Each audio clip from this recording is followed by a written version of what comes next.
అమ్మలగన్నయమ్మ ముగురమ్మల మూలపుటమ్మ చాలా పెద్దమ్మ సురారులమ్మ కడుపారడి బుచ్చినయమ్మ తన్ను లూనమ్మిన వెల్పుటమ్మల మనంబున ఉండెడియమ్మ దుర్గమాయమ్మ కృపాబ్ధినిచ్చుట మహత్వ కవిత్వ పటుత్వ సంపదల్.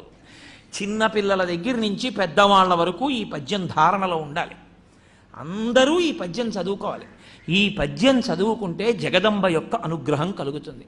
అరే వీడికి నోటికి రాదేమోనని ఈ పద్యాన్ని తీసుకొచ్చి పీఠంలో ఎదురుకుండా రాశారు. చక్కగా అక్కడ నిలబడినప్పుడు అమ్మవారి ముందు ఈ పద్యం చదువుకుని పోతన గారిని స్మరించి ఒక నమస్కారం చెయ్యాలి. అమ్మలగన్నయమ్మ ముగురమ్మల మూలపుటమ్మ చాలా పెద్దమ్మ సురారులమ్మ కడుపారడి బుచ్చినయమ్మ తన్ను లూనమ్మిన వెల్పుటమ్మల మనంబున ఉండెడియమ్మ దుర్గమాయమ్మ కృపాబ్ధినిచ్చుట మహత్వ కవిత్వ పటుత్వ సంపదల్. చిన్నపిల్లల దగ్గర నుంచి పెద్దవాళ్ల వరకు ఈ పద్యం ధారణలో ఉండాలి. అందరూ ఈ పద్యం చదువుకోవాలి. ఈ పద్యం చదువుకుంటే జగదంబ